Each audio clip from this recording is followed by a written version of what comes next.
So I got a question for you, YouTube fam. How many of you truly know the meaning of Christmas?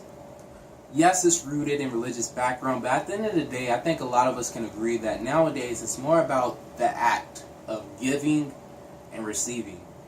It sort of sucks that the bigger corporations have pimped out the holiday of its original values and morals, and now things like Black Friday and Cyber Monday end up just being these buy fests, and families end up broke because they're just like, I gotta get it while it's on discount, and they end up going broke. And it's just really sort of superficial.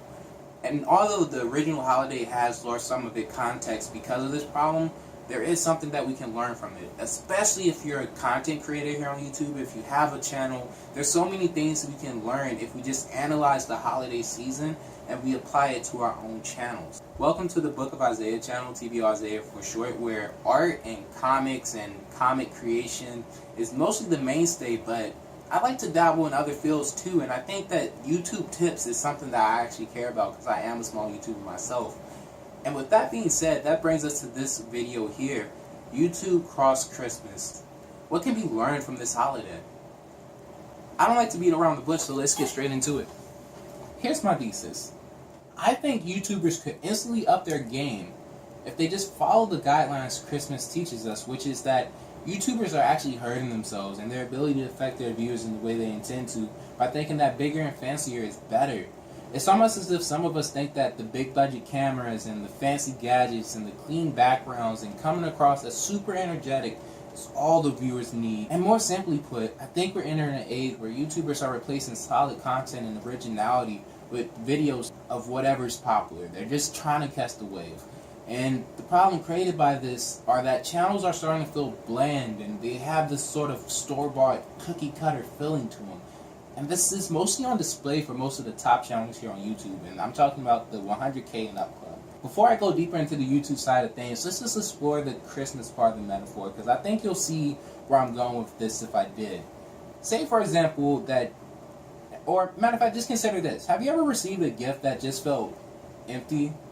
Like, the person just went to the store, saw something that looked cool in general, but doesn't relate to you personally at all. It's the equivalent of if, like, your coworker wanted to buy you a gift and they absolutely don't know you, so they're just like, I wonder what generally I could buy that could impress someone. You know, like, what's something that's just the general population would like?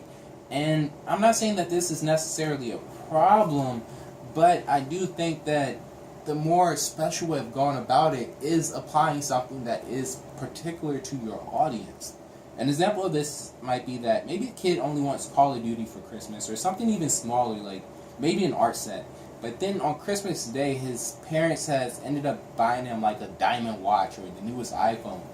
Now, obviously, any self-respecting receiver of these things are going to appreciate it because it probably was a lot of hard work to go out and get it.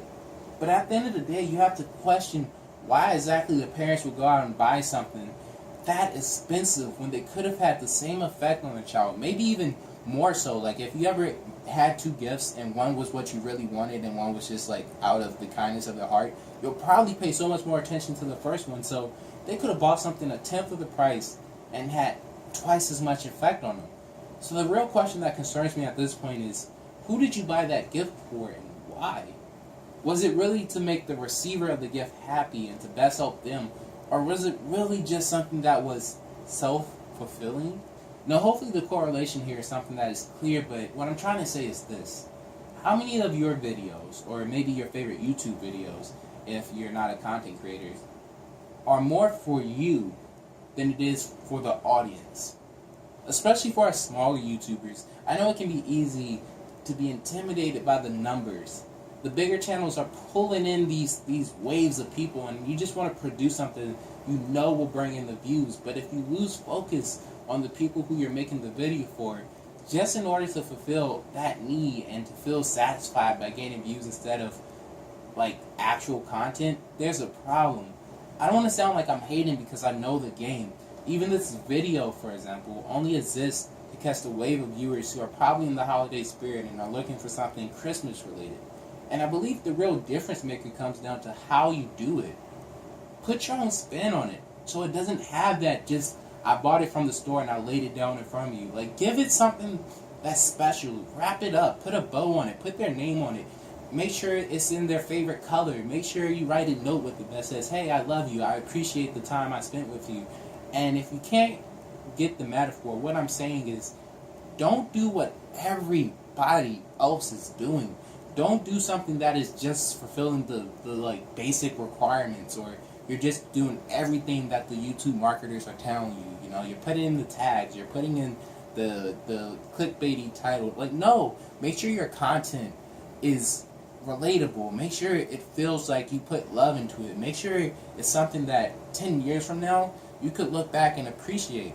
How many of us could show our kids, you know, because we'll have those one day. How many of us could actually show our kids our YouTube channel and be like, yo, this was my best work possible. Like, you know, I wasn't just hustling. Like, I was putting my heart and soul into it. How many of us are creating movements with our channels? That's pretty much what I wanted to say. Just some quick self-plugging. Again, my name is TBO Isaiah. I'm an art channel, and what you've been seeing drawn in the background is actually my version of drawing the gifts that I bought for my family. Like, these are actually some of the gifts that I bought. And as you can see, it's not great. I need a lot of help, and I'm just starting here on YouTube, and I'm just starting with more so the illustration side of art. So I have a lot of places to grow, and that's what this channel is about. My growth from basically being a ground level artist to becoming someone who's respectable, and I honestly aim at being the best art channel here on YouTube. And I also want to create a manga influenced comic book online webtoon. So if you're down with that, the number one thing you can do to make sure I stay here on YouTube and I put my best foot for it is, I'm really looking for constructive feedback. That's really all I'm looking for at this point. Like, just tell me what I'm doing good, what I need to fix, things that you really enjoyed, or maybe even your own opinion on the topic. Like, do you feel that I was off base? Let me know. Rather than that, I just want to wish everyone happy holidays, and thank you so much for watching this video to the end. I just appreciate you guys so much, and I want to wish you all one love and peace. Till then. Let me remind you, if you get the answer wrong, you lose everything. You really are on your own.